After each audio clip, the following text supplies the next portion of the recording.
Média, la table de Claude. Un an après avoir repris les clés du chalet du Mont-Pèlerin, Jérôme Akebeda nous reçoit avec son chef Patrice Gilbert pour évoquer l'évolution d'un lieu suspendu entre ciel et lac. Enfin, c'est nous qui le recevons plutôt. C'est vrai. Mais on va bientôt être reçus aussi. C'est ça, exactement. On va y aller. Exactement, c'est une invitation. Alors justement, les gens que vous recevez au chalet du Mont-Pèlerin, en une année, quel est le client le plus sympathique et le moins sympathique que vous ayez croisé? Pas facile, ça. Ça, c'est pas facile. Non, on a une clientèle qui est absolument sympathique. On a encore, comme je dis, beaucoup de clients de la région. Et ça fait plaisir même quand vous avez des gens de la Chaux-de-Fonds ou du fond du Valais qui viennent vous rendre visite, ça fait vraiment plaisir. Est-ce qu'il y en a un qui vous a marqué? Un qui m'a marqué. Alors, il y a est-ce que je dois parler de ça? Alors, une fois, je reçois un coup de fil d'un fameux journaliste qui s'appelle Patrick Pavdavor, qu'on peut appeler PDA, qui téléphone un soir et qui dit est-ce que je peux venir manger au chalet? Et c'était mon assistante qui a pris le téléphone et puis qui savait pas très bien, qui a noté le nom, elle n'a pas marqué Patrick. Elle notait, et puis je dis attendez, c'est qui ça? Après elle me dit alors je dis pose-lui la question, c'est PPDA? Et donc il dit oui, c'est moi même. Et donc voilà, on l'a reçu un soir, je m'attendais pas qu'il vienne, tu vois. Puis il est arrivé manger. Et j'ai même fait une pause avec lui parce que PPDA est quelqu'un qui m'a marqué dans le journalisme. Il a marqué beaucoup de gens, oui.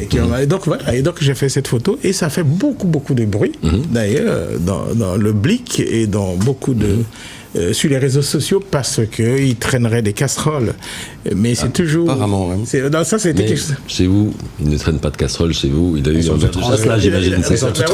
Mon but, c'était ça. D'ailleurs, j'étais surpris parce qu'il avait entendu parler de moi. Donc, il habitait dans un hôtel qui est de l'autre versant de Lavaux. Et pour qu'il puisse venir, c'est qu'aussi, il voulait profiter de sa venue dans la région. D'accord, donc les célébrités se donnent rendez-vous au Mont-Pèlerin. Il y a vous déjà, et puis... Voilà, il y a les clients. Est-ce que vous avez des projets au Mont-Pèlerin? Des projets, quelque chose, une évolution, puisque là en une année il y a déjà pas mal de choses qui se sont mises en place. Maintenant, quel est l'avenir de ce chalet? Notre projet, c'est vraiment de trouver une clientèle de la région. Je dis toujours que le chalet, c'est un lieu d'évasion et c'est un lieu où on prend la hauteur d'ailleurs, puisque de là vous observez ce lac, même pas mauvais temps, vous avez l'impression, parce que vous savez ce versant de la colline, il y a des moines qui sont par là, les Tibétains. Donc il y a une belle énergie. Donc c'est un lieu où on vient se ressourcer. On mange bien, on boit bon. Donc voilà, il faut être là-bas, quoi. C'est the place to be. The place to be, exactement. Vous avez une casquette marquée Inch'Allah We Trust. Exactement. Et donc c'est là qu'il faut venir. Et on y vient quand? Les ouvertures, c'est quand? Alors c'est ouvert, on est fermé. Pendant l'hiver, on ferme le lundi et le mardi. Donc sinon, c'est ouvert de mercredi jusqu'à dimanche. Et puis, on peut manger aussi à toute l'après-midi. On a une carte, une petite carte qui permet aux gens qui viennent, qui marchent, parce que c'est un lieu de trek aussi. Beaucoup de gens viennent marcher au Mont-Pèlerin quand il fait beau. Donc, on peut manger des glaces, on peut manger aussi des assiettes sur la carte. On a la carte où on peut manger des petits plats. Et puis une fondue, parce que moi, ça me va. On peut manger une fondue. On peut manger une fondue et c'est magnifique et beaucoup de gens s'arrêtent pour manger une fondue. Manger aussi un beau dessert et puis une belle entrée. Il y a tout. Il y a tout ce qu'il faut pour passer un bon moment. En plus de ça, il y a le panorama aussi. Puis un bon verre de chasse-là. Un bon verre de chasse, j'allais y venir. Hotels. C'est vrai qu'on ne l'avait pas assez dit. Oui, c'est ça. On ne le dit jamais assez. Hotels. Bon, très bien. Qu'est-ce qu'on peut vous souhaiter à tous les deux, là-haut, du côté de Mont-Pèlerin? Une bonne continuation, une progression s'il en est. Et puis bien parti. Pas de raison. En tout cas, ce qu'on demande, c'est que les gens n'aient pas peur. Il faut monter. au Mont Pèlerin. Tout va bien se passer. Très bien. Ça c'est sûr, c'est garanti, il n'y a pas de souci.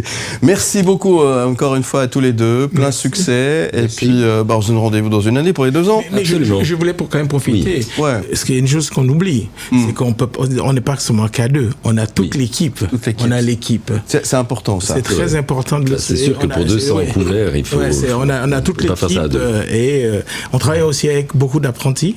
Il y en a 3 en cuisine et 2 en salle. Oui. Et ce sont des jeunes dévoués et puis qui adorent leur travail, et puis aussi des collaborateurs pros qui participent et donc qui permettent vraiment au chalet de vivre. S'épanouir. Ça, c'est important. Merci de ne pas les oublier. Oui. Voilà. Et on leur fait un petit clin d'œil au passage en tous les cas. Merci beaucoup à tous les deux. On vous retrouve en podcast et en image sur le site mlemedia.ch. Merci Knut, à très vite pour de nouvelles aventures gastronomiques. Absolument, exactement. Toujours la fourchette à la main. À très bientôt. Où tu veux. Comme.